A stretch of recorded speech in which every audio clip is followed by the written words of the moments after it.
يجاريهم قلبت ظاهر ما فيهم فبنوت شخصا آخر كي أتفاخر وظننت أنا أني بذلك هزت غنى فوجدت أني خاسر فتلك مظاهر. Bagaimana caranya mendidik anak-anak kita di asrama, begitu ya. Nah, untuk pergaulannya misalnya, ini anak-anak ya, anak-anak itu selalu usia remaja. Yang satu kepengen ini, semuanya kepengen semuanya. Sedangkan kemampuan ini berbeda-beda, ya kan? Ini bagaimana menyikapi? Atau misalnya yang satu ini terlalu semuanya diambil hati, ya. Terus yang lainnya ini cuek, ya. Akhirnya ini ngomong apa sedikit yang tidak ini terasanya yang luar biasa. Akhirnya mereka merasa dibully, itu satu hal. Atau memang benar-benar dibully. Nah, ini gimana cara menghadapi dan bagaimana membuat anak-anak kita ini siap dengan hal seperti itu, kan? Oke, baik Bunda. Jadi pertama kita kembali ke orang tua. Masalah adaptasi mereka, pergaulan mereka ketika di asrama pasti akan kompleks, Bunda.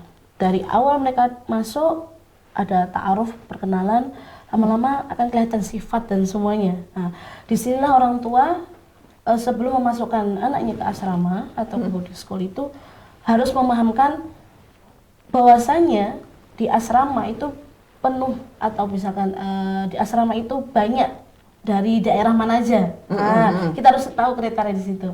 Dari misalkan dari Papua, logatnya seperti apa, apalagi Sulawesi logatnya yang luar biasa hebohnya, kan? Apalagi ada orang Solo yang nggak bisa diketik-ketik sama sekali, dimarahin langsung nangis dan sebagainya, karena itu juga berpengaruh ternyata. Jadi emang harus dipahamkan bahwasanya di asrama itu, di pondok itu bermacam-macam. Jadi temennya bermacam-macam dari daerah mana aja. Jakarta, Bekasi, seluruh Indonesia ada gitu. Jadi di situ yang harus dipahamkan. Jadi dia akan tahu, oh cara mengerti teman yang dari daerah Sulawesi bagaimana, cara mengerti teman dari daerah Madura atau daerah Jawa Tengah yang berkalem, yang nggak bisa di apa-apakan gitu. Harus lebih mengerti. Nah, dan satu orang tua harus bisa mengajarkan anak cara bijaksana itu seperti apa, berteman yang adil itu seperti apa, bukan yang berteman ikut gengsi atau maaf kata lainnya adalah harus teman yang bermerek gitu, barangnya apanya itu harus di stop, karena itu akan membuat kejenuhan sosial sekali. Makanya dari situ biar tidak terjadi masalah-masalah yang bertubi, misalkan dia harus punya geng yang istilahnya yang mendahulukan merek-merek, harus kan biasanya seperti anak muda kalau lagi trennya apa, saya suka ini gitu, biasanya langsung cari teman gitu, langsung jadi grup ini grup saya, ini geng saya, lagi menunjukkan jati dirinya. Nah, disitulah orang tua yang berposisi besar untuk mengarahkan anak, nah temanlah semuanya, jangan melihat derajatnya yang di bawah, semuanya ditemanin. Nah, di samping itu sebagai pendidik pun harus lebih terjun lagi karena 24 jam sama dengan mereka. Ketika ada kejadian seperti itu, ayo kita kumpul, kita musyawarah sebenarnya apa yang terjadi di sini. Terkadang dari segi psikologi Bunda, ada anak yang benar-benar diam, introvert. Nah, di sini yang terkadang yang bikin terjadi pembulian di sini. Ada anak yang terlalu pintar dan diam. Nah, ketika di situ banyak teman yang kata kasar julid. Nah, terjadilah konflik yang benar-benar yang besar bagi mereka-mereka yang seperti itu, karena emang dari rumahnya yang belum terbiasa untuk sosial. Nah, itu yang bikin anak-anak bisa terbuli atau anak-anak itu bisa berperasaan agak sensitif, baper gitu ya. Jadinya harus dilatih kuat mentalnya, kuat fisiknya ketika sebelum masuk. Ya, ada juga anak yang terlalu kuat ketika di sekolah dia merasa hebat. Nah, itu juga harus dikurangin. Gimana caranya bisa biasa, standar, bisa temennya menerima keadaan dia, menerima kebiasaannya, ya diajarkan untuk bisa care dengan yang lainnya. Entah itu siapa aja, ke guru, ke adik kelas, ke kakak kelas. Itu terkadang terlupakan di situ.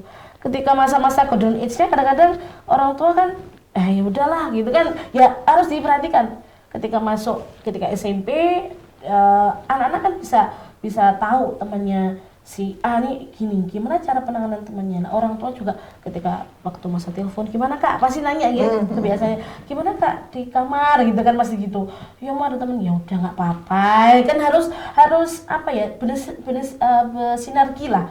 Jadi benar-benar mendukung, nggak apa-apa, kamu harus seperti ini gitu. Jadi jangan, oh siapa anaknya, nah ini yang bahaya. Terkadang orang tua tidak paham dengan keadaan asrama, tiba-tiba ikut campur, nah ini yang masalah, bikin masalah.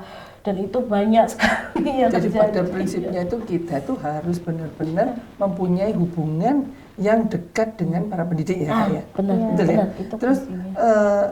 kalau saya tidak salah menangkap dari pembicaraan kita adalah kita juga perlu sebagai orang tua adalah memberikan pemahaman bagaimana kita memberikan anak itu supaya mempunyai prinsip yang kuat ya. Ya, Kak Maida ya. Untuk menuju kita itu menjadi disiplin, menjadi anak yang mandiri, itu harus mempunyai prinsip yang kuat ya. Ya Kak ya. Prinsip yang kuat.